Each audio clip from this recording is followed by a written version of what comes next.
All right, everybody. Welcome back to another edition of The Teardown.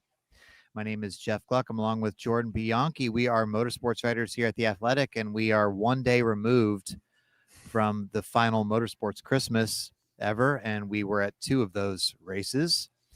I'm here still at the Indy 500. I'm still at IMS right now. Jordan, you are hopefully got some sort of rest after your long night at Charlotte Motor Speedway. How are you doing this morning? I'm doing well. I hope it's not the last Motorsports Christmas. Hopefully the schedules align sometime in the near future where this all comes together again. This is always a celebration, and it's fun to kind of see motorsports fans who often can be very divisive and very territorial. This feels like the one day of the year where everybody's kind of rooting for everybody. People who aren't Formula One fans are kind of watching Formula One fans and getting into it a little bit. Formula One fans are watching IndyCar, the Indy 500, or they're watching the NASCAR race. Like, I like that. I miss it. It's a great opportunity. I think it's good for motorsports, and I know how the schedules align for the near future. But hopefully someday this will work out again and we can do this, because this is a good thing for everybody. Well, what I'm worried about is, the rumors out there that F1, what if they go to Montreal on Memorial Day weekend and go head-to-head with Indy? That the would ultimate be arrogance of running exactly head-to-head at the same time as Indy 500 in North America. I mean, that would be... Let's hope that doesn't happen. So that would be wild, and it would be interesting to see how that would transform, because while the Indy 500 is one of the greatest races in the world, if you look at some of the metrics and everything, it doesn't stack up to other races. And Formula One, with its worldwide clout, running head-to-head with the Indy 500 would be a bad thing for the Indy 500. It really would be. Right. Well, I mean, I just think it's disrespectful, but to come into North America and, I don't know. Anyway. Yeah, I mean, I get it. I agree, but business is business at the end of the day. But I mean, it would certainly be I think you just muted yourself. Did you just mute yourself? Did you just knock your cord out? You're speaking with no words coming out, which is great for me, but no, I legitimately can't hear you. That better? So. Yeah, now I can hear you. I didn't do it. I think you had such a gesture. So maybe I bumped it. Gesture that yeah. I was just gonna say it would be a shot across the bow for sure by Formula One. Well, let's go in reverse order, because this is the NASCAR podcast, so we can talk NASCAR first. I did make it to the end of the race. Look at you! So that was good. I was fading for a little bit, but I made it to the end of the race. Not too much of the post-race show, to be honest. But from what I saw. First of all, let's talk about the prime coverage, because that's something that everybody's been really excited about. I caught the end of the pre-race show, and I know there was a lot more to it that people were raving about. The broadcast, I caught that, and then I caught part of the post-race show. I just think people across my feed have just been raving. I mean, I'm not sure I've ever, even when like NBC took over and everybody's really excited about them, coming in. I don't know that I've ever seen my social media feed rave about a NASCAR broadcaster to that level. People were just thrilled with the product that they got from every facet. It seemed like the graphics, the sound, the analysis. Angles, the analysis. Sure. Yes, absolutely. the talent they had, the picture looked good. It was such a high quality. Yeah, absolutely. It's just such a high quality product. And you could tell that they put a lot into it. And, it's just really great. I think, I think it's also very important in a sense for NASCAR to see that the fans do like something and will all love something when it's worth loving. Right? Like, because there's a narrative in NASCAR that, the fans hate everything. They're so cynical. They'll complain about everything. And there's a lot of complaints. There's a lot of truth to that. But then when you see something like you saw with the Prime broadcast the other night, people just genuinely loved it. Like they were like, this is freaking awesome. And so I think it just goes to show that when there's something that people, they're not poking holes at it, at least what I'm saying. So um, let's keep that in mind, that there's a lot of complaints, but sometimes when people see stuff they like, they'll point it out. Give it a week, and it'll change a little bit. I thought they did a great job overall. I did see some criticisms and everything, but I think that largely it was very positive, overwhelmingly positive. It was a very professional broadcast. It is how a big league sport should be handled and broadcasted. And I mentioned the post race show. It's really great to see that NASCAR is a post race show. It's been something that fans have kind of lamented for a long time. I know Fox and NBC have had shorter post race shows in recent years. To have an extended one like this, where you bring on the winning driver and the owner and all of these things, and really are allowed to tell you stories. They brought William Byron over the desk. That was great. It allows you to tell stories. And it's one of the benefits of being on Amazon, where you're not up against the clock. You don't have to transition to other programming. And I think that's a great thing. They did exactly what they said they were going to do. Is you talk to everybody in the build up to this on the Amazon side, and they all said, listen, this is a serious sport. We're going to treat it seriously. It's going to be like how we handle the NFL. It's like how we're going to handle the NBA. And we're going to give you what you want. And there's going to be criticisms. Oh, it's a subscription, this, and it's, you got to pay for it. And honestly, in a brilliant move, in a brilliantly savvy move, they offered you, for fans who are upset and didn't want to have to pay for a subscription service, they are essentially giving you the 5 free races. Like it basically muted any of the criticism. It was a really smart business decision. So I thought it was really good. And I want to mention Adam Alexander really quick, because I know a lot of people are going to focus on Carl and Corey and Dale and Steve and everything else. And that's great. But there was a moment at the end of the race I really think deserves credit for Adam Alexander, who I think is incredibly underrated and so good at his job. As Ross Chastain was hunting down William Byron, and it was a good battle there at the end, right? And it was all of this, and Steve and Dale were laying everything out from the driver's perspective, from the crew chief's perspective. They had the spotter communication. It was fantastic. It elevated it up to where it felt like, man, this is intense. Like you could feel it come across your screen. This is the Coca-Cola 600 in NASCAR. It was phenomenal, right? Adam Alexander did something that a lot of play-by-play guys have a hard time doing. He stopped talking largely. Like he just backed away and let Dale and Steve take over the show. Not many broadcasters, play-by-play guys in that situation are going to do that, because they kind of feel it's their moment, if you will. He was like, you guys take this. And he would step in and, give lap counts or whatever he needed to. But largely it was the Dale and Steve show. I thought that was great. And it just shows you, I think, how Adam is such a good at his job and has such a good feel for his booth. And you talk to people on the TV side, and it's why he is continually raved about. Yeah, I think your point too about just the seriousness, it felt like it was big. It felt like it was important. The music, like when they were doing the starting lineup, for instance, right? Like they're playing sort of like this dramatic, like under bed music or whatever you call that. I thought that the intro they did with Eric Church and John Fogerty re-recorded it and had this great intro. And it felt like they put a lot of resources into that to record something like that for NASCAR for their 5 races. And it's like, yeah, it's a new TV partner and they're going to put a lot into it, but it's just to treat it with that much respect. And, I thought it was picture perfect from what I saw. They even had this thing called the burn bar. Mm-hmm. I assume Letarte must have come up with this and told them to put this into a graphic.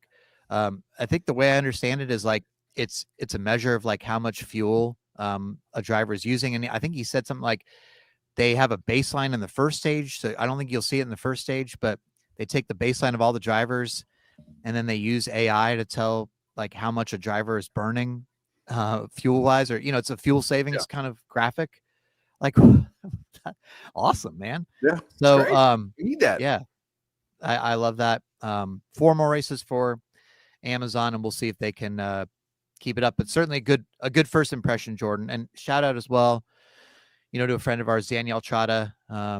She was, out of the TV world for a while. I mean, she was with Fox Sports, got let go, went to Boston, rebuilt her career, went on Sirius, right? Mm-hmm. And has, just stuck around and tried to grind it out and make sure she positioned herself the right way. And she got this opportunity to do the pre and the post race show. And, great to see her back on Absolutely. NASCAR TV. I thought she was great.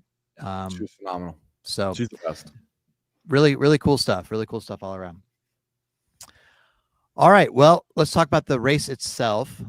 So I think that Charlotte Motor Speedway, this is what we were sort of robbed of last year, where we didn't really get to see the full 600, and it was just a bummer with the weather. Man, Charlotte Motor Speedway is just, again, I think it reminded us of what a great track it is on the oval.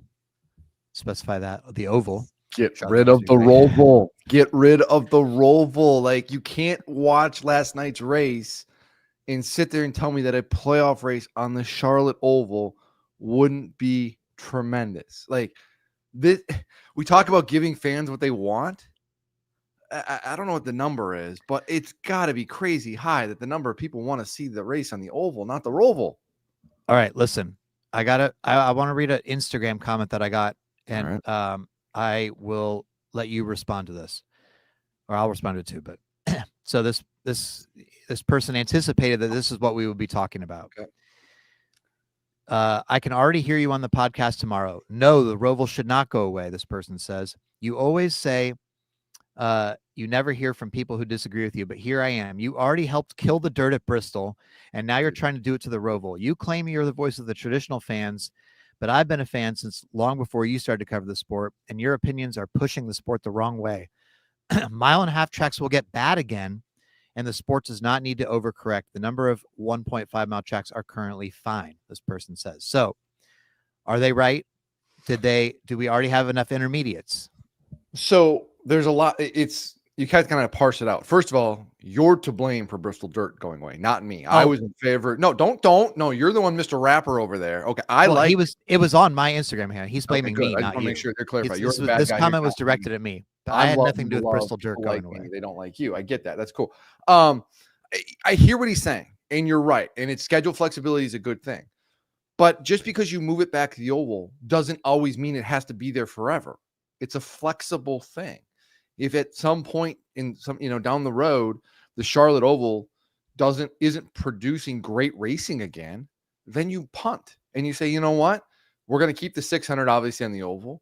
We'll go back. Maybe we'll try the roval again. Like, it's not an either or. It can be both. Hell, I mean, honestly, I wouldn't be opposed to like having an alternate thing of like, hey, we're going to do the oval for a couple of years. And then, down the road, we're going to go back to the roval. Like, it's okay for that. But right now, here in today, in this world, intermediate tracks are the best for the next gen car. We've had this discussion. This is undeniable truth.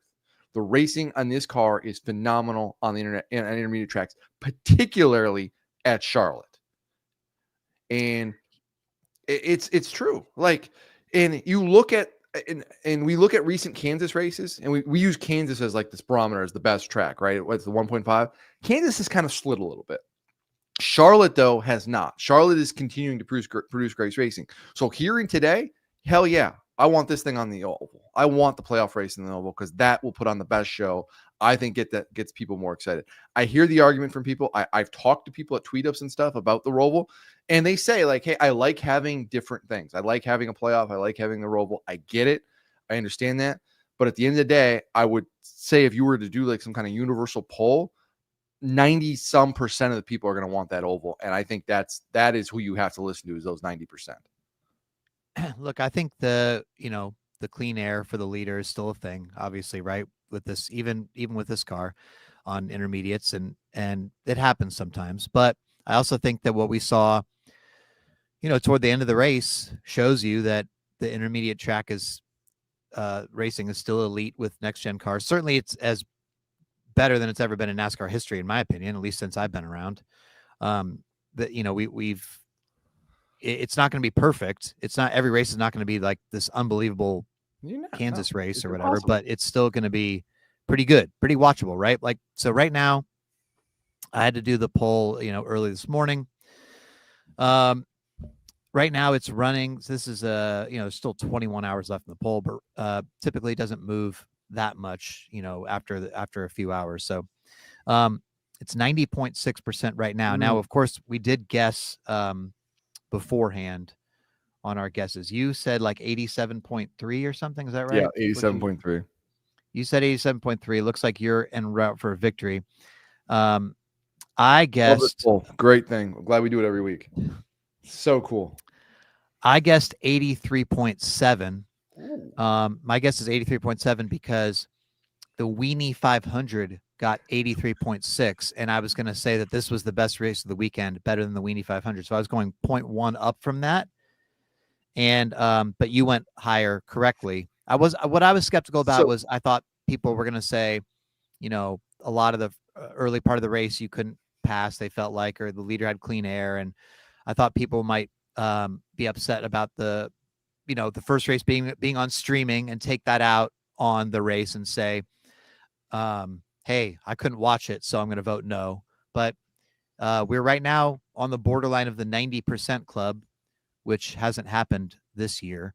So I don't expect it to stay. I think typically in the final overtime, it kind of falls a couple percentage points. So this probably end up being in the high 80s is my guess, but still a great race and tracking to probably be the best race of the year. Does that sound about right to you? Yeah, and it's funny you say 83 because that actually was the number I originally was going to go with. And then I was having a conversation with someone about this, and they're like, "Man, that people are raving about the broadcast." And I was like, I think the broadcast is actually going to influence it. Conversely, what you said about subscription, I think people were so enthused about the broadcast and how it came across, especially at the end. I feel like that was going to lift it up a little bit. So that's why I changed my number, from what I had thought originally. Yeah, I think that's smart. And of course, you had to talk to people to find that out. No surprise. God forbid I have conversations with people about, hey, what did you think about the race? What did you see today? What did I miss? Oh my God, a horror. Well, I didn't have that opportunity. Kind of conversations. Just having, independent thought in my brain and not letting other people influence. You never go and interact with anybody and be like, hey, what am I missing out there? Am I missing something? As a journalist, you don't ask questions. You would inquire. You don't try to get a bigger, deeper understanding because that's our job. Okay. Anyway, so yeah, I think that the racing was great. And of course it helped that Chastain was able to make a pass because let's say he had gotten close to Byron and Byron was able to aero block in the end and hold off to win that race. I think that could have been like a 10-point swing in the poll. Oh yeah. We're having a whole different conversation today. I think it had dirty air played a factor and Chastain not been able to make a move, and everybody would have said, this car. Byron led all the stages. He won the race, kicked everyone's butt. It would have been much like we saw at Texas or Kansas, and it would have the same conversation. Yes, exactly. So I think that Chastain making that move sort of saved the poll. But I do agree with you, though, about what you said about the broadcast. I think a good broadcast can make people more engaged and people feel more connected to it and informed and locked in for longer and entertained for longer. So, yeah, I agree with all that. So good racing. But the biggest performance has to be the winner. So good. So good. We really need to talk. We've mentioned Ross Chastain. We've been talking about him a lot more. No, I know, but like this is really now like, yeah, people can come on our bandwagon because we've been driving this bus for a while. No, I mean the last few weeks we've been saying driver of the year, Ross Chastain, driver of the year, right? Yep. But it's now even more to that point because, a few weeks ago, Kansas, we were saying, my gosh, like this guy, he's finishing an average of 10 spots higher than where he started. Make that 12.1 spots. Mm-hmm. Now, he is the first driver, according to Seth Eggert, to start last in this 40-car field era and go on to win the race. He is the first driver, I think, what was it, since 1970 something crazy. Like there's only 7 drivers ever in all 3 national touring series who have ever started last and gone on to win, according to Seth's research, and Ross is the first driver to do it in the modern era. So yes, the last one was 1971, Richard Petty Richmond. And you have Bobby Allison, Richmond, 1969, and Dick Rathman at Oakland in 1954. And then you have Ross Chastain pop up here in 2025. I think Yeah. that is actually sort of emblematic of Ross's career in a way. Ross Chastain started with these grinded out small teams very anonymously, right? Like just doing the best with what he could. And he had to work his way up the ladder, right? He gets that opportunity finally after he's spotted cleaning a motorhome because he was driving a motorhome around, cleaning the motorhome, and he gets spotted by the DC Solar CEO, right? And says, hey, we'll give this guy a ride. Let's give him a sponsorship. Let's give him a shot. He gets his shot.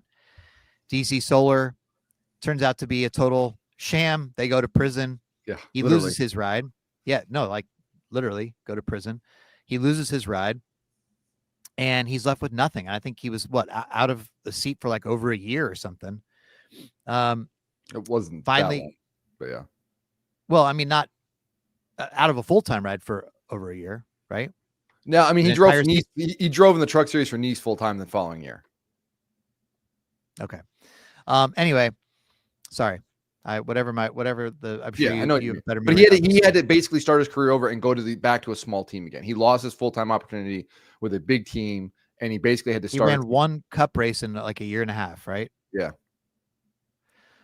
Anyway, so yes, then he gets this opportunity, and he's clearly made the most of it.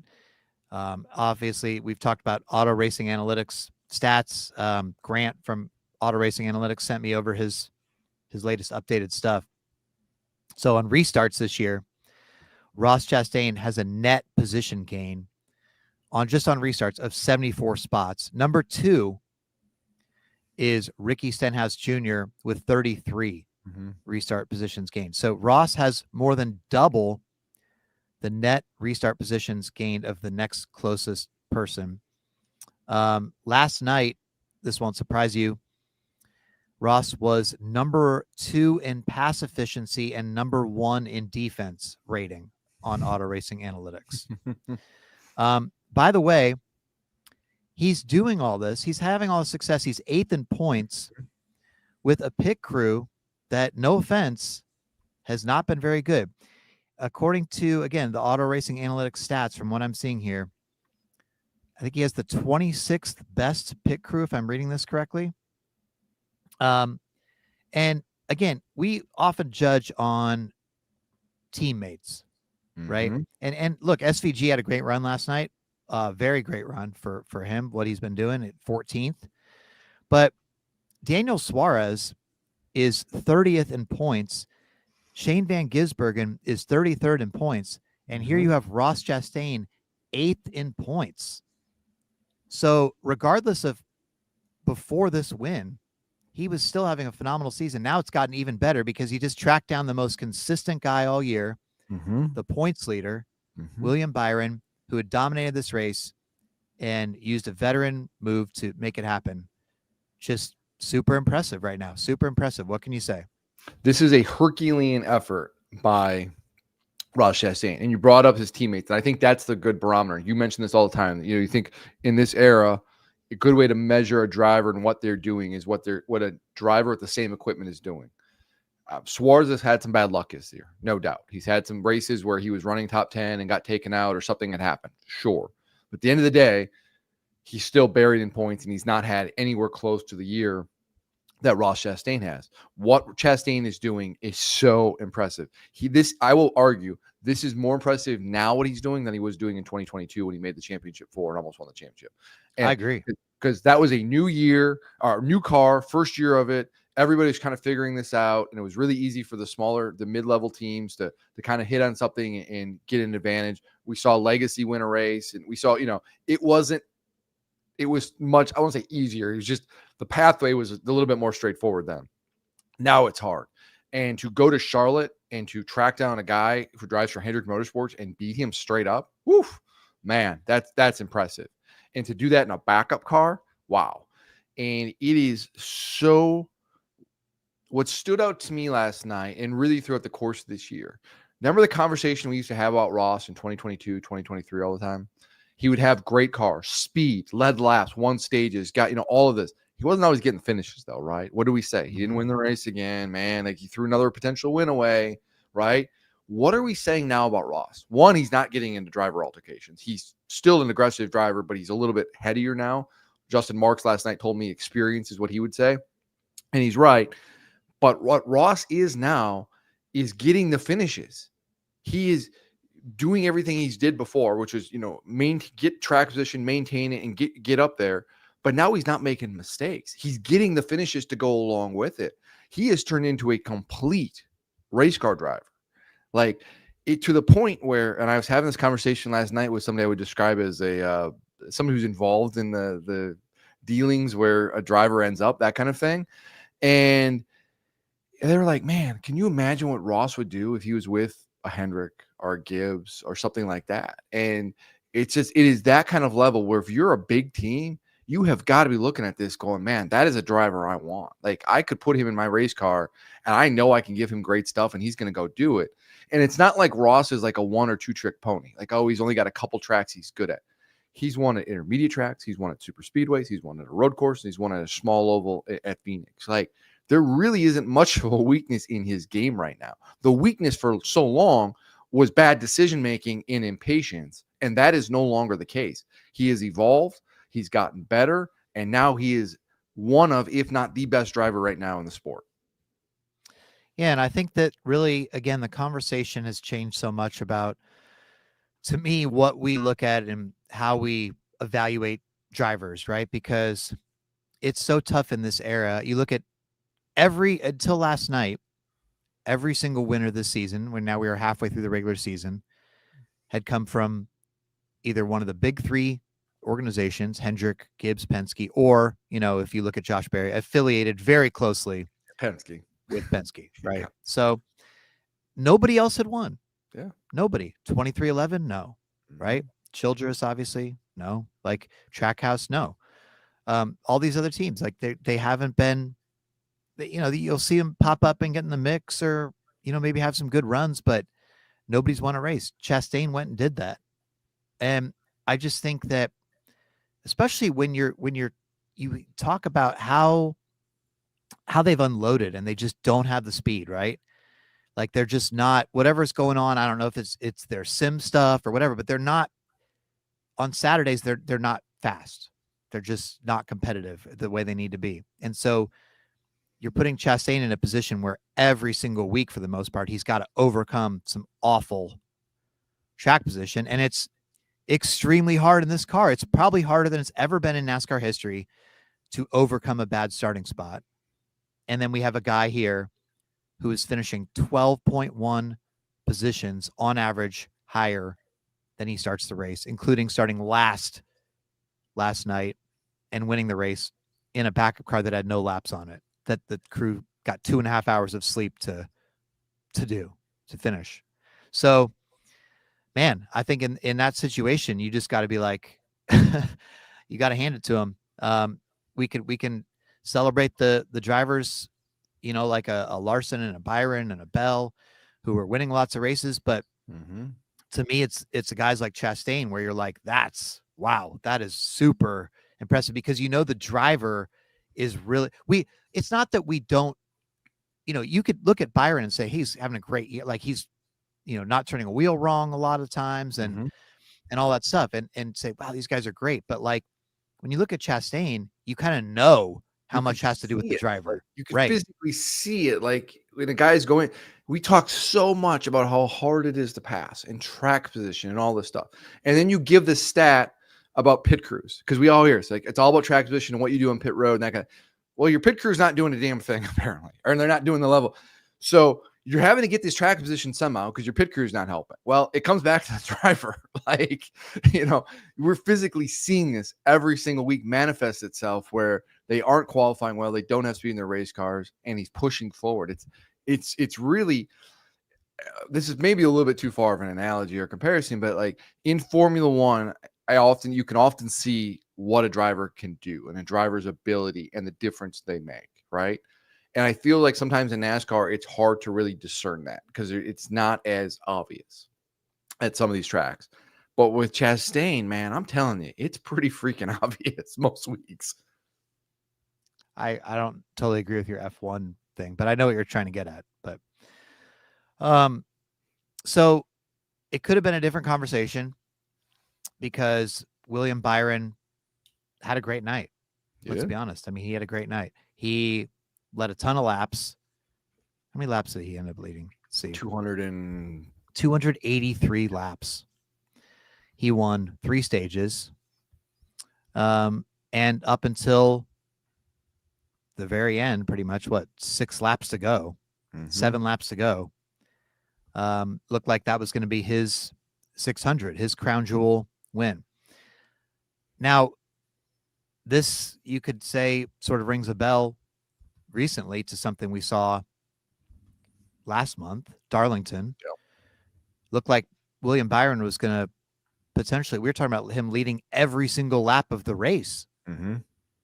And the green flag pit stop happened, and the strategy didn't work. When they pitted, they got jumped on the track and they lost. We could easily be talking about Byron having 2 more wins now.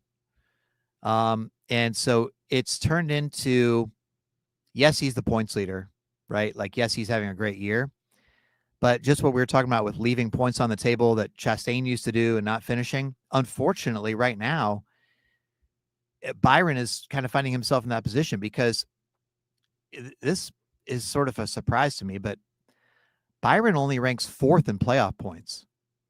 Because he's got 1 win, Daytona. He's got 6 stage wins, but it feels like he should have won several more races by now. And so that's the kind of thing where you're like, ooh, those playoff points could really come back to bite you later. Yeah, and I agree. I mean, if you look at this, you're like, man, we're leaving wins on the table. But I try to look at the overall performance, and it's like week in and week out, largely, they're fast, they're doing the things. And it's not, whereas Chastain in 2022, 2023 was often, having poor finishes. At least Byron is finishing well. He's finishing 2nd, 3rd, even on these races at Darlington or Charlotte where the wins got away. You have to feel good about that. And he's leading the point standings too, and could win the regular season championship. And that will bring tangible benefits as well. But I always say it, and it's true. When you have an opportunity to win, you need to take advantage of it, because you don't know how long that speed is going to be there, and you don't know how these opportunities are going to materialize. It has to be tough. I mean, there's 2 races now. You've had arguably the dominant car, and it didn't happen. But he seemed to have a good head on his shoulders last night, in perspective of like, listen, if we continue to do this, and they should, because they're Hendrick, we're going to be okay. Like, if we go into the playoffs and we're running, like we're doing this, we're getting stage points, we're running well, we're finishing well, we're going to be okay. Like, we're going to be in a good spot, and that's good. But it is nice to have that safety net, because we have seen Martin Truex Jr. is a perfect example of this. Chase Elliott a couple of years as well. Man, you need every point you can get, and as many bonus points as you can get and carry with you in the playoffs, they can often be the difference between advancing and elimination. So your point, I agree, but I'm trying to be the optimist here and looking at the glasses half full, not the Eeyore of this podcast. I do think one moment, and like I said, I went to bed shortly after the race. I didn't even see his appearance on Prime, so I'm sure maybe this was talked about or asked more.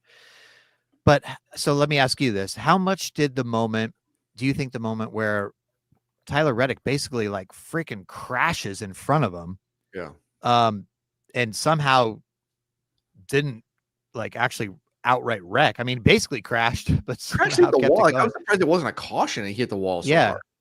That was crazy. I mean, he kept going. So I just thought there'd be a call it, but yeah, but like Byron definitely had to check up then, and we know how momentum sensitive these cars are, right? Like, that was a big, I mean, he had to have lost a second on that lap time, but also just regaining his momentum, getting back up to speed, all that stuff.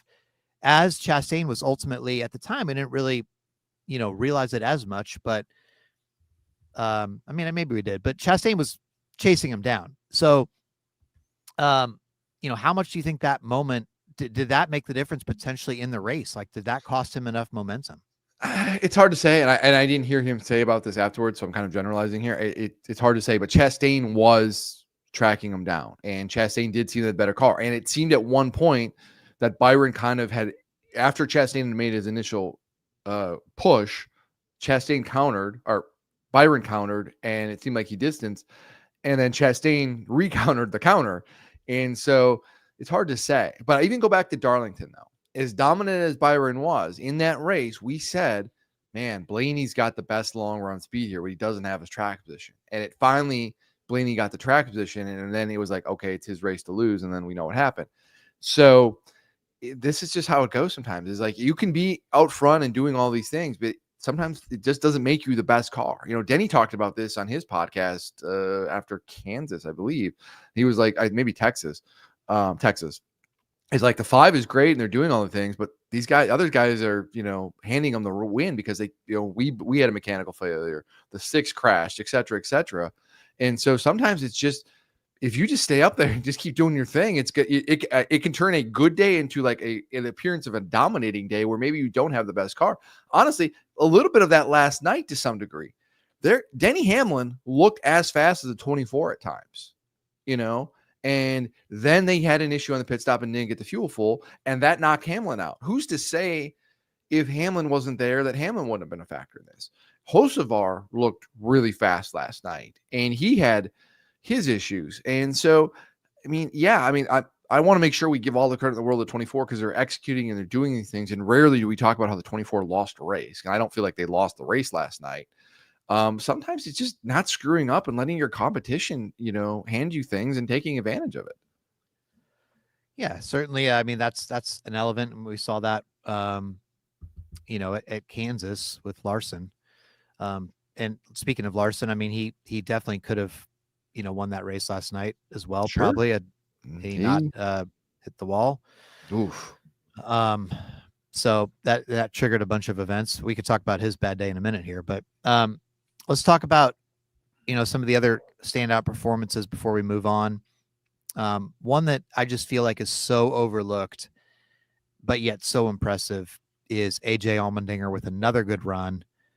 4th place in the 600. He moves up 8 spots in points. He's very, very much in the playoff conversation right now. I don't know. Is he something like 13 points out, maybe? Something along those lines. But man, this is okay. And this probably has to do with expectations too, but you know, I didn't really think anything of Colleague this year, based on how they've been running. And you know, with Allmendinger coming back to Cup, I was like, you know, yeah, maybe he can win on a road course, but I just don't really think they're going to be competitive on ovals. But he's had some really good runs. He hasn't always got the finishes, but he's looked good. And that's super impressive. I mean, Colleague, where's this even coming from? I mean, they need to be talked about more. I mean, we've talked about him a little bit, and I don't mean I feel like we've kind of driven the bus on that. Colleague has done a really good job of doing some restructuring behind the scenes, and AJ Allmendinger, maybe because how his career began, and maybe because he went to the Xfinity Series, and it didn't feel like his Cup career was the potential it could have been initially. I don't think he gets the credit for the all-around driver that he's transformed into. He is good on ovals now. He's not just a road course ringer. This is a guy who runs competitively on intermediate tracks, on all type of tracks. And Colleague has gotten their cars better. And again, 2 years ago, AJ Allmendinger was in the playoff hunt for a points position into the playoffs into mid-August. And then inexplicably, Colleague made the decision to send him to Road America to run the Xfinity Series race and skip qualifying at Richmond. And so this isn't a surprise. This is, if you give AJ good cars, this is what he does. And so really impressive for them. And it bodes well. And we're coming up to a stretch of races. Mexico City, Chicago, Sonoma, 3 road courses. He's going to be a favorite there to win. And honestly, the way this is unfolding, and for Watkins Glen in the mix in August, If he can go there and have good days, get stage points, it doesn't even necessarily need to win. This good driver, really, really good driver. The team has gotten much better. They made a lot of moves behind the scenes. Can I give you you want some little bit of news on AJ Allmendinger, or do you want to hear some news? Oh, okay. I asked AJ Allmendinger. I'm doing the silly season piece for the Athletic this week. You'll see. And I asked AJ about are you going to be in the Cup car next year? You've kind of been back and forth, and he's like, I don't know, man. Like, typical AJ answer, like, I don't know. Like, I just go wherever they tell me to do. He's like, I haven't had a conversation yet. Okay, fair enough. Wynn talked to team president Chris Rice. Chris Rice told me 100% certainty AJ Allmendinger is going to be back in the Cup car next year. Well, I mean, seems like a good move. Absolutely. And it's a great move. He should have never been not in the Cup car. This is how you build a program, is putting guys like him in your car. I think your point about the road courses is something that really needs to be emphasized here, because what we've seen from AJ Allmendinger is in the past, he'll get in this mentality where he feels like he's got to go to the road courses and win, right? And then when he doesn't, or, he gets really frustrated. He's had some meltdown moments. He can let it get to him that he's not, if he's getting his butt kicked by SVG or something coming up at a road course race, he's got to stay in it. Because like you said, look, every single winner so far this season is currently in the top 16 in points. Every single winner is in the top 16, right? Unless I'm completely missing something. So we're now halfway through the regular season. There's 13 races to go. AJ Allmendinger is on the precipice of a playoff spot. We haven't seen a bunch of outside winners knock people out. There are definitely guys that Allmendinger can go up and pick off and move and jump them in the standings if he has 4 solid road course races and just collects all the points he can. And like you said, get the stage points.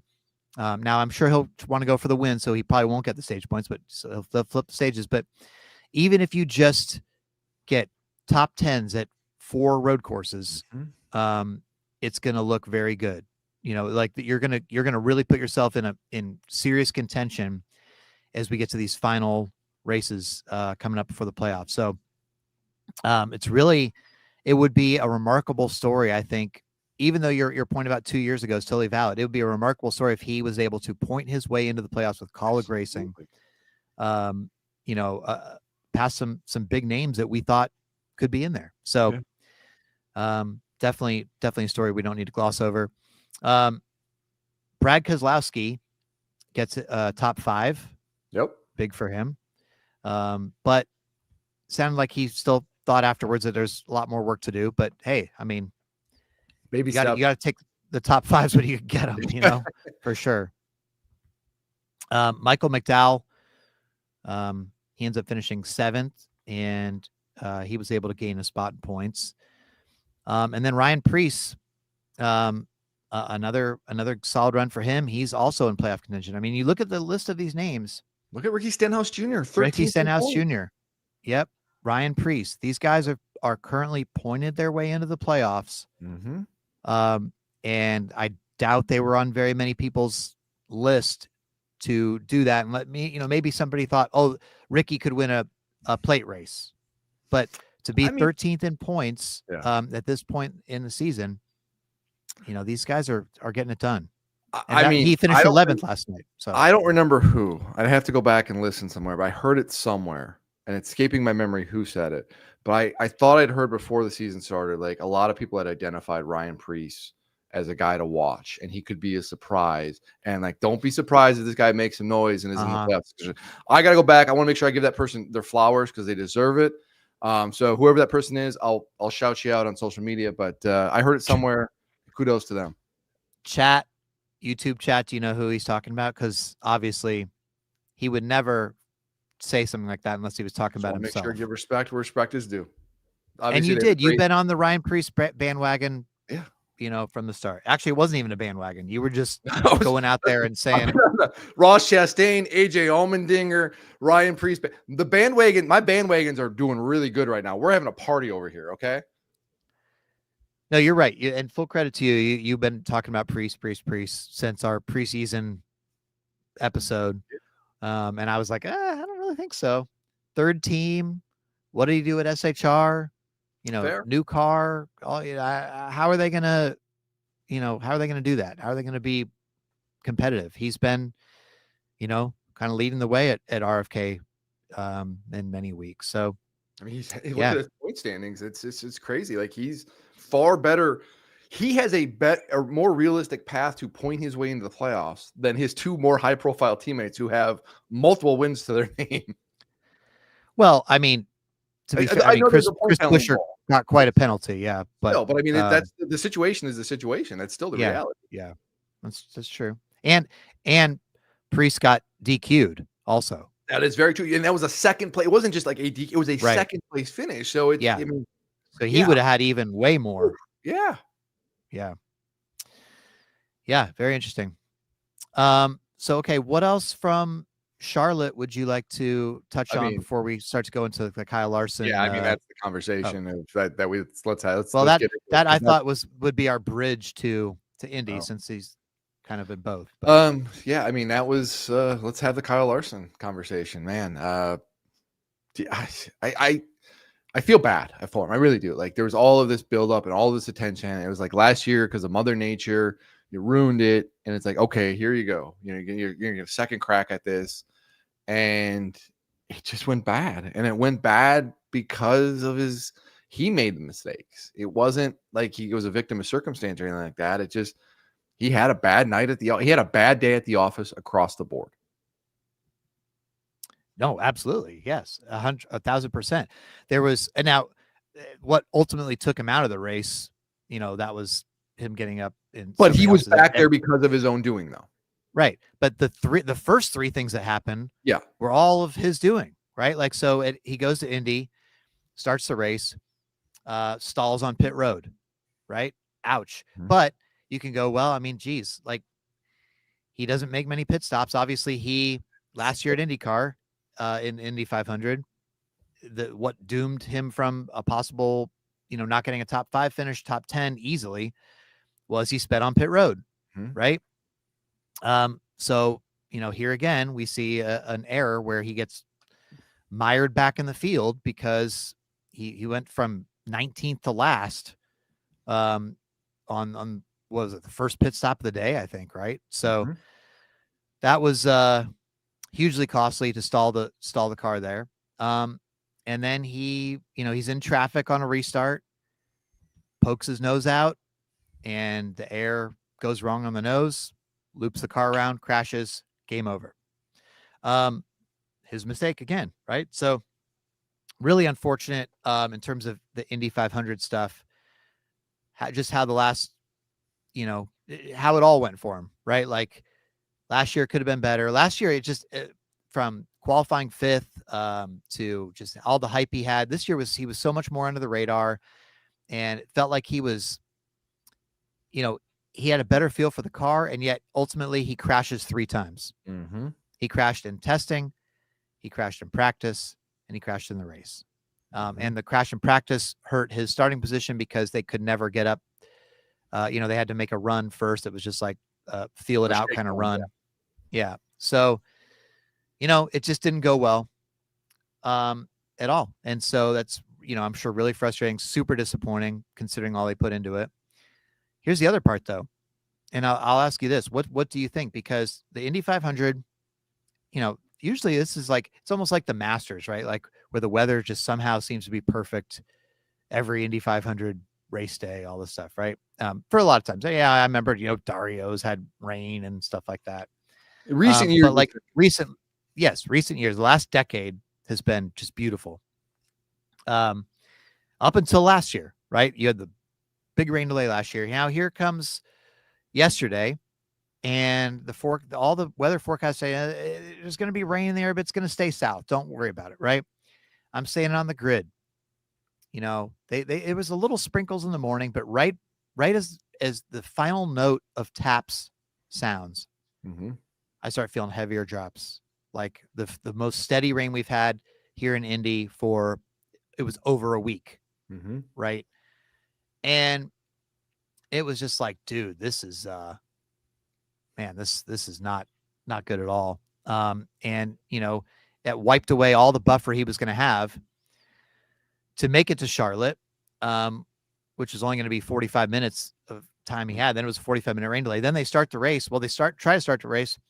Scott McLaughlin has one of the most heartbreaking moments you'll ever see, where this guy, 3-time Supercars champion from the same series that gave us SVG.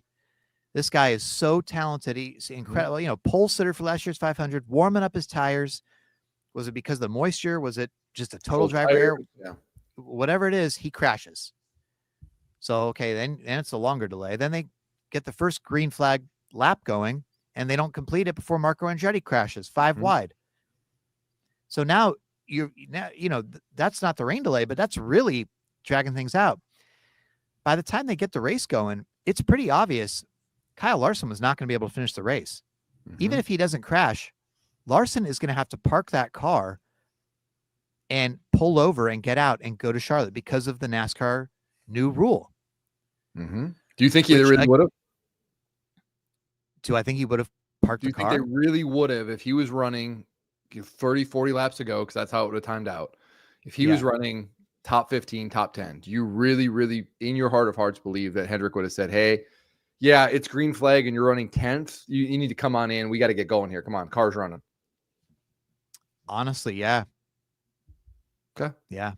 I think they would have pulled him because of the new NASCAR rule, which is freaking stupid. I know you don't agree. No. You don't agree. No. You don't agree with me. You think it's a great rule. You love this rule. No, you can have the double. There is no reason the Indy 500 can't move back or can't start earlier than it did. Traditionally, it has. Don't look at me like that. It used to start earlier. It starts at 12:47, green flag. Okay, and it actually, if I'm not mistaken, and I should go double check this. I'm not mistaken. It actually used to start earlier. Like 12. Okay. So move it up a little bit. I mean, I don't know if it actually started at, I think the listed start time might have been 12, but by the time they do all the pre-race ceremonies and all that stuff, it's 12:47. How are you going to start it earlier? There's 350,000 people here. The cannon goes off at 6 a.m. For years, they used to have that many people, and they would get people in there, and it would start it earlier. It's not impossible.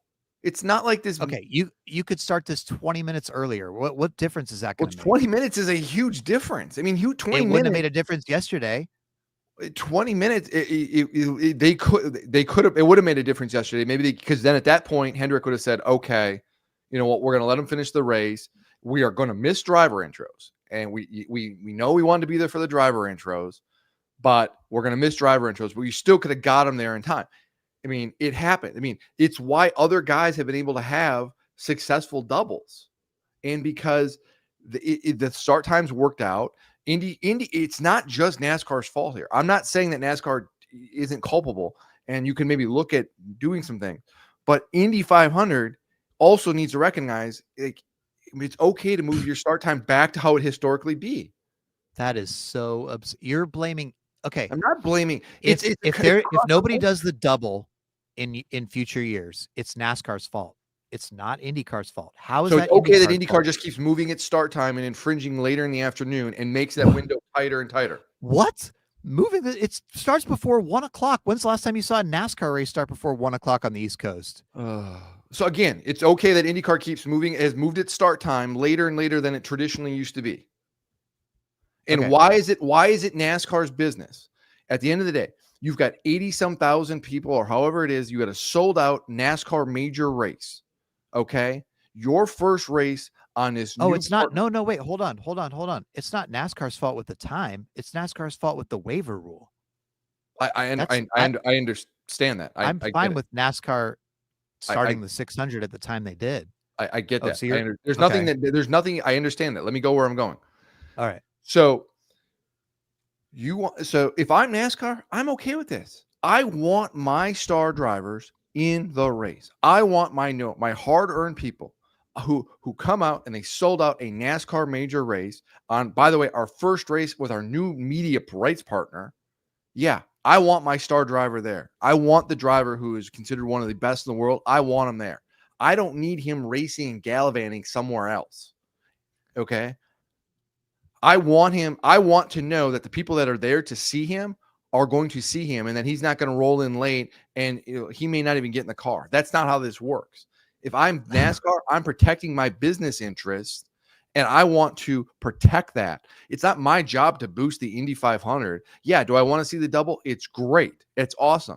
At the end of the day, I'm a businessman. I've got to do what's best for business, and what's best for that is what's best for your business. How is Kyle Larson running the double? It doesn't did NASCAR's ratings last year shoot up incredibly because Kyle Larson did the double? Do you not see? I'm asking you. Hang on, I'm asking you a very specific question. Tell me how. Idea. Tell me, because you're not listening.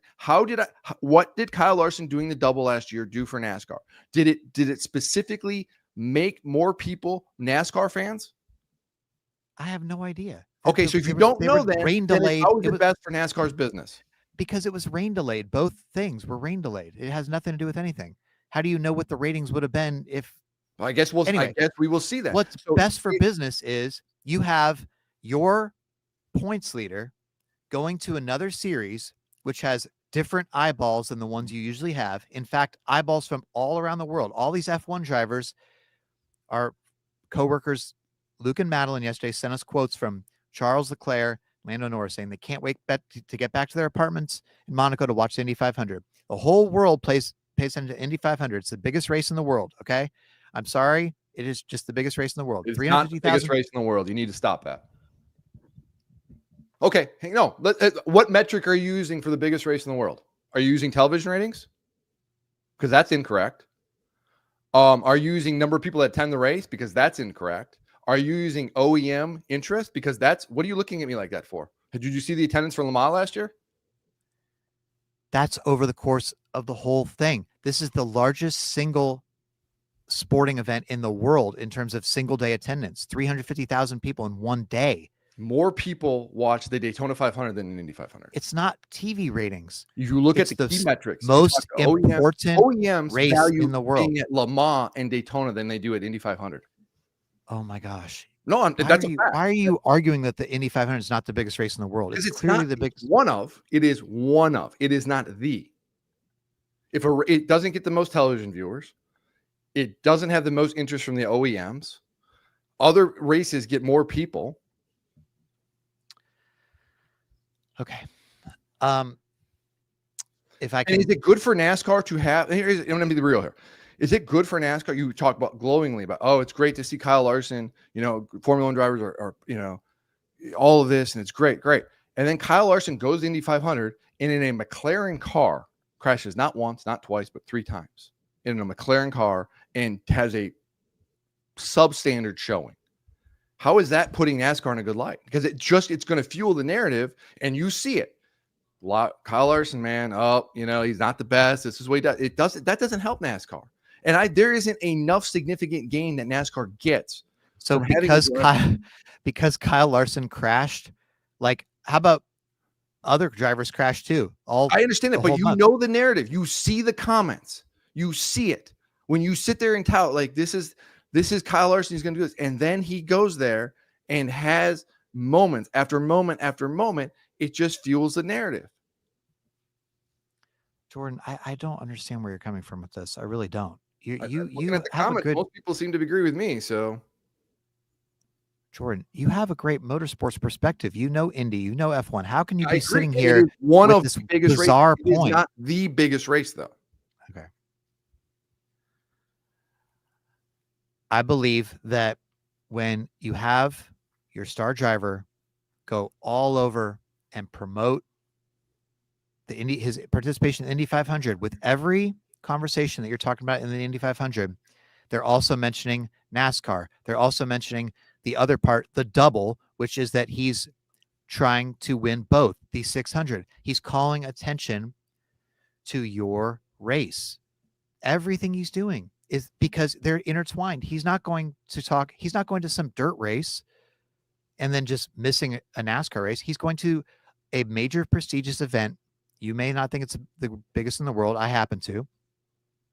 He's going to a major event with lots of viewership, lots of different eyeballs than traditionally watch NASCAR, and something that can be internationally known. He's going on Pat McAfee. He's going on a media tour in New York. He's talking about Indy 500 and he's talking about you. He's talking about NASCAR. And he's reminding people that there's a NASCAR race this night. And by the way, it's not the plan for him to crash. It's a plan for him to do well. And if he does well, he's going to bring those viewers, just as he did with the All-Star race last year, where the ratings went up when he arrived from a helicopter after qualifying 5th. The All-Star ratings went up because people tuned over to see how he was going to do in the All-Star race, right? So this is something that you want your drivers to have people think highly of them, right? He's carrying the banner for NASCAR. He is making people think, wow, those NASCAR drivers are actually pretty damn good, and they're pretty damn brave. You had the F1 drivers yesterday quoted as saying, I will never do Indy 500. That is too crazy. That is scary. I would never risk my life to do that. That's some of the quotes that the F1 drivers have said about the Indy 500. Larson is fearless. He crashed twice. He gets in there. He goes all out, right? Like, and the IndyCar drivers, when they say, wow, this guy's good, it makes people go, wow, those NASCAR guys in general are pretty good, because guess what? Larson doesn't win every race. Sometimes he gets beat. And so they go, wow, if Larson's that good and those other drivers are beating him, those drivers, maybe they're not just a bunch of people driving around in circles. They must be pretty good. That's good for your business. And it's okay if he doesn't make it on time. You don't have to take all of his playoff points for the entire season away and torpedo his championship hopes, which is what the new rule is. He would have lost all of his playoff points, which he's the current leader, 23, and all future playoff points for the rest of the regular season. So he had no choice but to come back. And that is why you won't see Christopher Bell. You won't see Ryan Blaney. You're not going to see any more NASCAR drivers try this anytime soon because of this rule. It's not because IndyCar has a start time that's 20 minutes later than it was before or something. And it's not because of NASCAR start time. It's because of this rule that is going to limit drivers from wanting to put the effort in to do this, because they know the consequences are, it's a gamble. You're gambling with the weather. You're gambling with the time. You're gambling with a red flag. And all this effort, this entire month, all the people it took to go back and forth, the logistics, the travel planning, the practices. They practice more.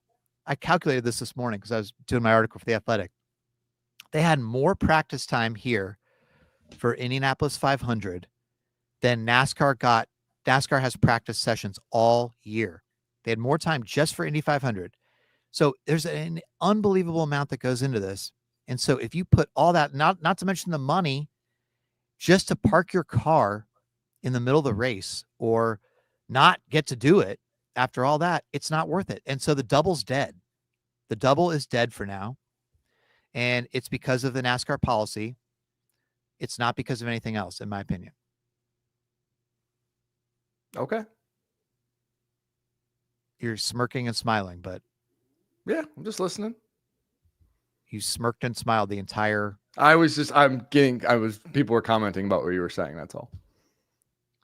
I was smiling. Okay. It's fine. It's fine. I agree. I think the double can be done. The double can be done. Kurt Busch showed the double can be done. Tony Stewart showed the double can be done.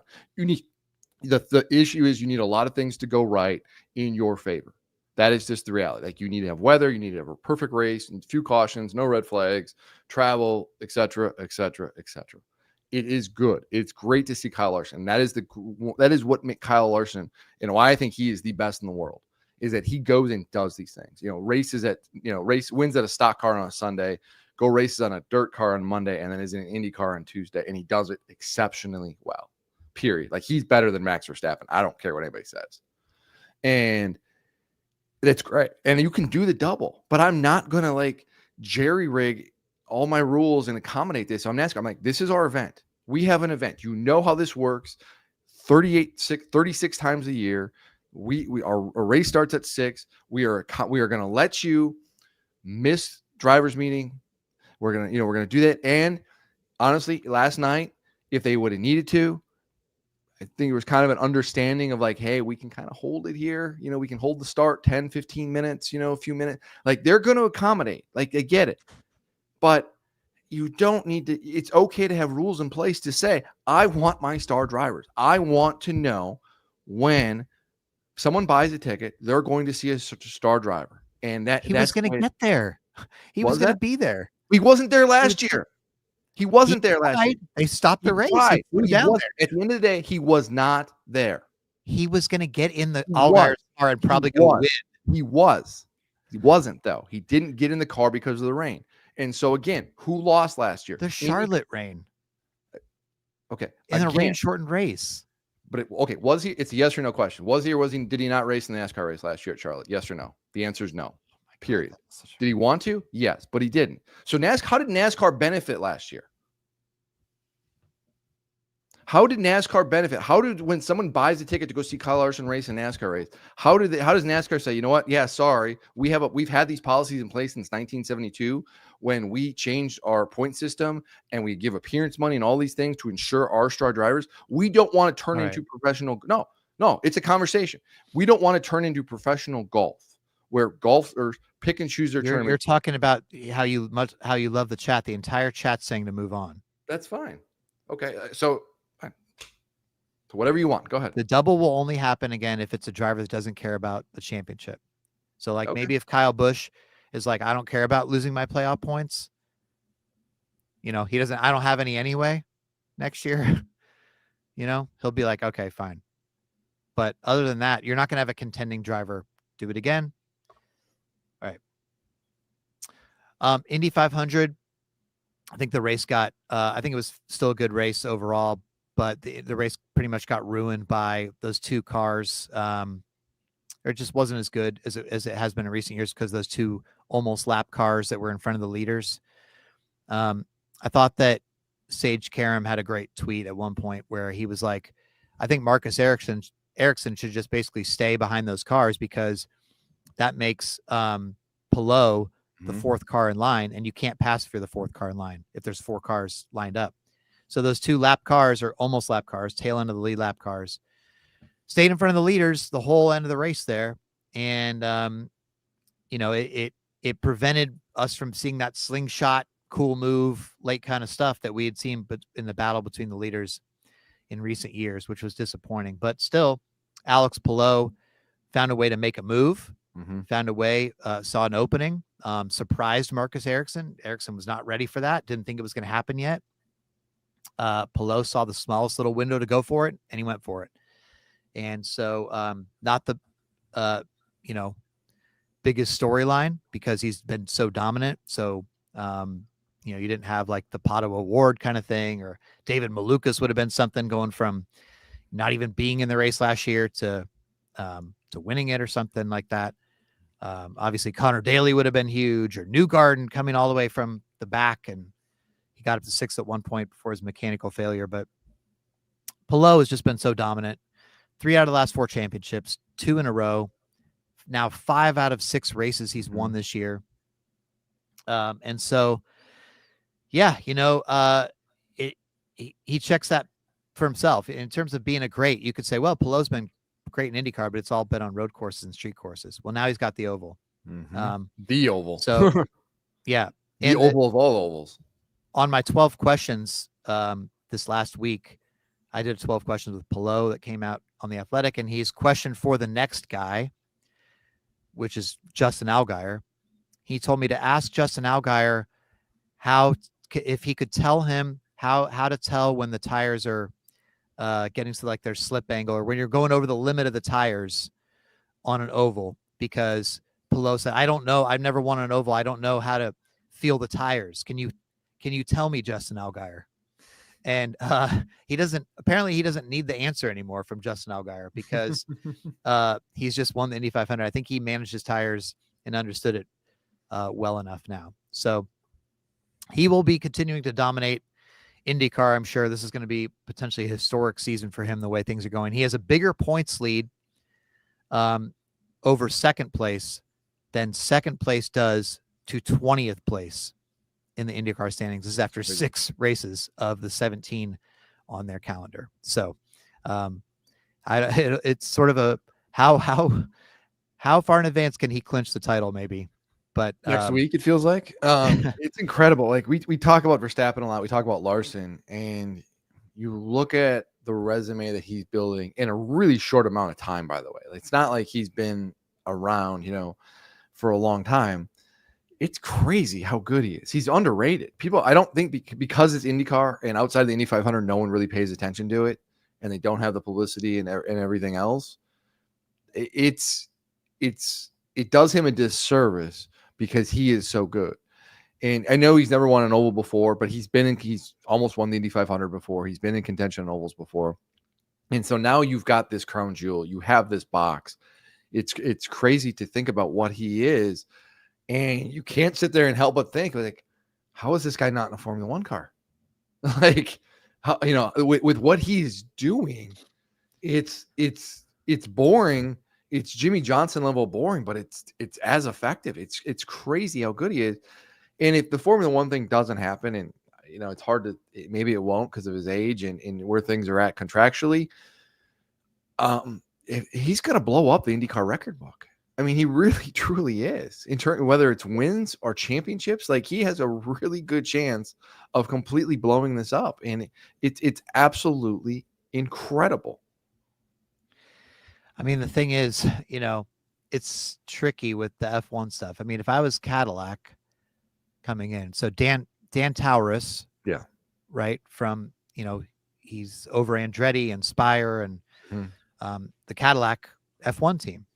He's obviously here in Indy, right? Like he's very much, he has an IndyCar team. So he's very much paying attention to what Pelot's doing. I mean, but that sure seems like a tempting. You hear, are they going to get Checo or something for the Cadillac team? But man, I mean, Pelot tried to leave before. Yeah. He tried, you'll remember in 2022, let's do a quick recap. Pelot was driving for Ganassi. He signs with McLaren. Right before he announces he signs with McLaren, basically, Ganassi comes out and says, hey, we've picked up Pelot's contract for 2023, everybody. Yay. And here's a quote from Pelot about it. Oh, I'm so happy to return. Pelot comes out and says, I never even said that. I didn't approve for that to go out. And by the way, I signed with McLaren. I'm going to be joining McLaren's IndyCar team, Aero McLaren, and I'm going to be a reserve driver for McLaren F1. And Ganassi is like, no, you're not. We have your rights, blah, blah, blah. So end of that year gets to a point where it seems like, oh, yeah, wait a minute. The door's kind of closing. Maybe he's not going to be that F1 reserve driver. McLaren has too many drivers. They have Piastri, all this stuff. And, okay, there's no room for him. He ends up going back to Ganassi. Well, and then McLaren now then sues Alex Pelot for breach of contract, which they are still going through. They're very mad that he decided to go back to Ganassi. Meanwhile, he wins 2 straight championships with Ganassi in 2023 and 2024. And now we talk about his success this year. So I'm sure he would like to go to F1 if there's that chance, but I don't know, if that will be an opportunity or not. Yeah, the Cadillac thing doesn't make sense though, because it's not a good opportunity. It's going to be a new team. New teams historically in Formula One struggle. They struggle badly. And for the team to get off the ground successfully, you don't need a rookie driver with no Formula One experience. You need veterans in there to kind of know what to do and help build that program out. That is a really tough to ask, to put a rookie driver with a rookie team in that series. It is a recipe for disaster for everybody. You have to, we have seen so many drivers go from IndyCar to Formula One and not have success. Alex Zanardi, Sebastian Bourdais, the list goes on.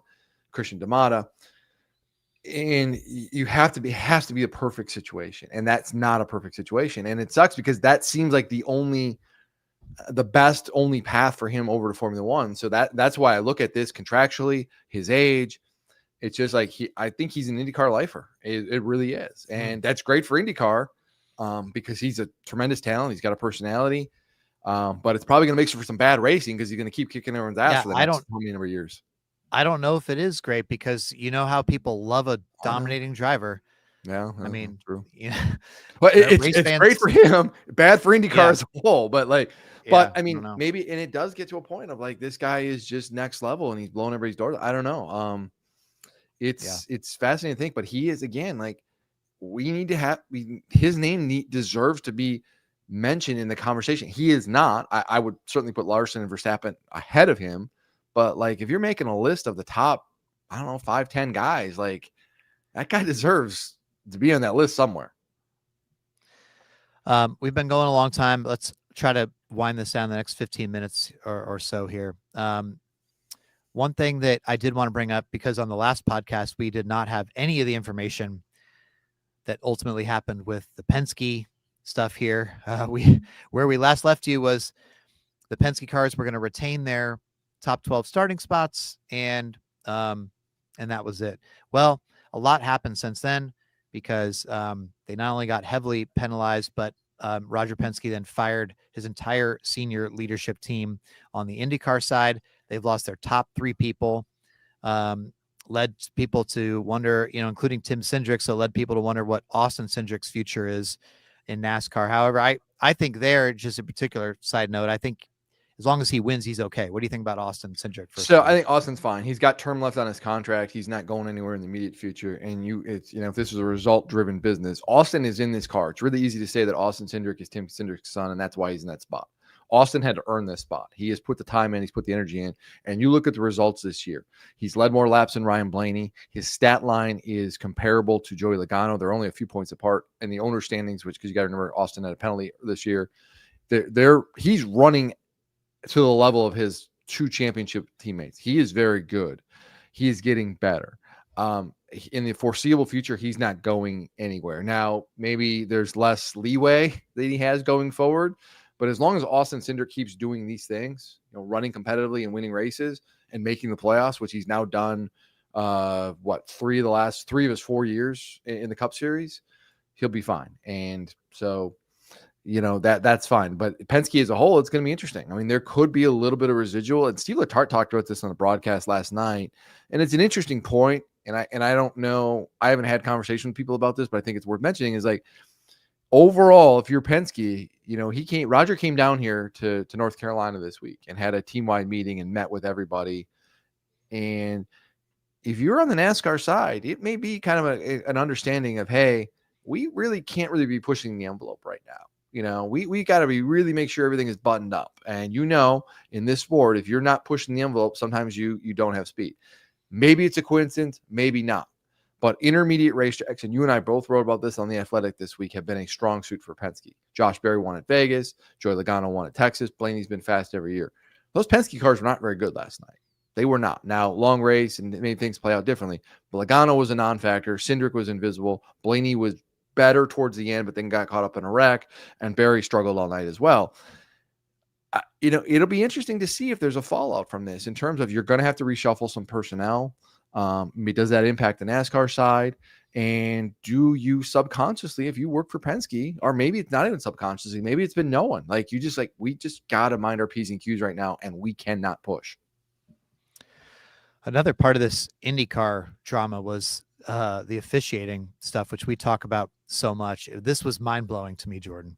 And I know that the NASCAR, we don't have to, I've done so many interviews this week where I'm having to explain what single source supplier parts are and why you can't manipulate parts on a spec car. NASCAR fans, I don't have to explain that to you at all. So I could skip that part. It makes me feel like this is an easier conversation, but obviously the area that they manipulated was a safety related area. It wasn't a performance gain from everybody you talked to. However, they not only manipulated it, but they apparently have been doing it for well over a year. In fact, it's just like for the Daytona 500, when the winning car is in the museum, they've got the museum here at IMS, and Joseph Newgarden's car from last year is in the museum. And these intrepid reporters here, they went over and they looked at the museum and they saw the exact same thing with his car. You could see it with the naked eye. But IndyCar's explanation was, we do have a little bit of inspection issue in that our inspectors have been looking at like performance related issues, but they hadn't looked at safety related issues. That's not an area they check very often. And that was like, whoa. I mean, this is something, again, you don't have to take the car apart to see it. No. Everybody can see it. It's in every picture. Marshall Pruitt has all these pictures and zooms in on them. And It's like, oh, there it's there at this race, and this testing, and this practice. Last year, the Penske cars have been doing this for a while. Now, again, they were doing it apparently for aesthetics because it didn't look good. But you can't. We all know as NASCAR people hearing next gen car, you can't manipulate single source supplier parts. Doesn't matter why. And the IndyCar tech inspectors missed this. Mm-hmm. So I didn't look at it. So now IndyCar has been talking about, okay, we might have an independent officiating body where we will have, we're looking into having a group that independently, separate from IndyCar, techs our cars and officiates our races. And we will take a step back from that. Whoa. Can you imagine if that happened in NASCAR? How would that even work?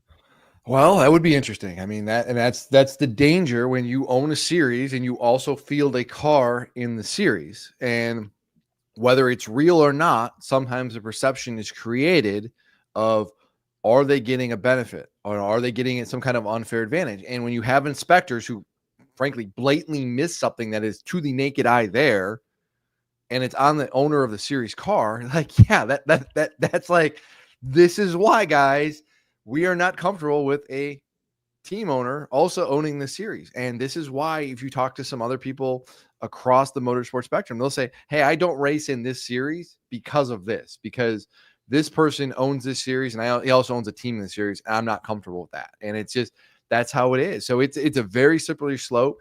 And it's almost to the point where if you own the series and you have a team in the series, you almost need to be, it's almost like coaching Little League, right? If you coach your kid, you've got to be harder on your kid than any other player.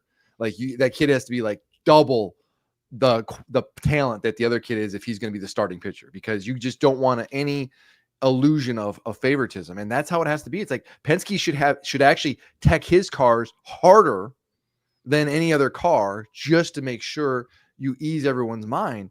And that obviously is not happening. And this is an issue. And yeah, it would be interesting to see how this would unfold in other series, because it's really difficult. And it's something that is certainly raised eyebrows across the motorsports community. Earlier this week, Jordan, you talked about, you went on another podcast from Dirty Mo. That's fine. Just drop your Bianchi bombs there instead of here. No worries. I'm in demand, Jeff. I can't help it. I've got options. Okay. So you better start treating me right. Otherwise, I'll be examining my options. DBC wants you to go over there? I'm not saying DBC. Listen, talk to my agent. I'm just saying I've got options. Okay. Well, there's 6,000 people watching on the live stream here. So we can talk about the same thing you already talked about, which was that Kyle Busch was going to be returning to RCR. Then that was confirmed. Why did he go back to RCR right now? Well, I mean, the simplest thing is he had an option in his contract, and I was told that it was an RCR. RCR held the option on Kyle's contract, so it was going to be RCR's decision. But it makes sense if you're Kyle Busch and even if you wanted to leave, right? And look at the landscape right now. Where is Kyle Busch realistically going to go that is as good as Richard Childress Racing? Everything else is probably a lateral move at best, and honestly, maybe even a step back. You look at the big teams right now in the sport, the four big teams I would say are Penske, Hendrick, Joe Gibbs Racing, 2311, right? None of those teams are expected to have any openings next year. So they're out. So then you look around and it's like, man, there's not a lot of options here. Where are you going to go? It's just going to be more of the same. You look at the cars and the commitment that RCR has done. They've had fast cars this year. Austin Dillon, again, another top 10 finish last night. He's had good runs this year. Kyle Busch, Kansas, Texas has had good runs. Vegas as well. The finishes haven't necessarily been there. They're on the path to being more competitive. So this just made sense for RCR because Kyle is still a very good driver. If you give him fast cars, he's going to go to the front. And then for Kyle Busch, it's like, this is a good spot for me right now. Go there for next year, see where the landscape is at. And I will tell you right now, if you look at silly season a year from now, oh man, buckle up, baby, because it's going to be wild. All right. Just to clean something up, Austin Dillon 20th last night. Maybe he was running well. He was running. I'm sorry. Yeah, he was 20th. He was running top 10 most of the night. He backs the less, and I'm sorry. Just a couple more things. I do think I wanted to say that with the Jimmy Johnson 700 start thing, I thought it was particularly cool that, and unfortunately, got into an incident with Connor Zilic. But I thought it was really cool that he raced with Connor Zilic, because it's going to be one of those things years from now where, Jimmy's long retired and like Connor Zilic is, say, in his 40s and he's had this great career, and you'll be able to go, Connor Zilic will be like, yeah, I raced with, I was in a race with Jimmy once, and like, it'll be it's the Jeff Gordon, Richard Petty thing. It's connecting generations, and I know it's a loose connection, but it's like, it's just generational. And there's going to be a great driver 20 years down the road that's going to say, I raced with Connor, and Connor race. It's really cool to see. I agree. Yeah. All right. Any other thoughts? I mean, Monaco, by the way, they try to gimmick. They gimmicked it up to try to make it better.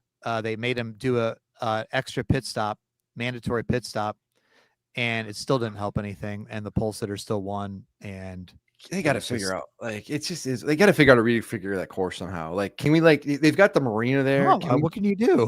Well, we got the marina there. Can we let's build on top of the marina and like kick the boats out a little bit, widen the course? Like, it's unwatchable. Like, you've got to do something. It's unwatchable. Can I just clarify if you're just being like, are you just trying to like troll people? You're just trying to control, just saying, right? It's build on top of the marina. Unless the cars are shrinking, you've got to do something to the circuit. Why do you need all of that water there? You can't build on top of the water. Just saying. Just ask. Wait, no. Like, be honest. Are you definitely trolling? Because I just need to know for my own mental sanity. I'm spitballing here, Jeff, trying to make the signature Formula One race, the marquee event that it should be, where the action on the racetrack matches the hype, and it doesn't. Well, let's figure this out. Can we knock down some buildings? What can we do? What do we need to do to make this circuit better? Widen it out, maybe some banking. How about like an Atlanta configuration, maybe? This you saying this with such conviction and almost selling it has got me very worried about some of the other opinions that you've expressed here that I believe. So maybe you actually do think that Indy 500 is the greatest race on the planet, as you should, and you were lying about that just like you're lying about this. So let's hope that that's the case, everybody. Anyway, Nashville's next. Make Monaco great again. Jordan is sending me to Nashville, the last track that I've never been to, so he can take Sonoma for himself. Great teammate there. I may be there, by the way. We haven't talked about this because we haven't a chance. I may be in Nashville.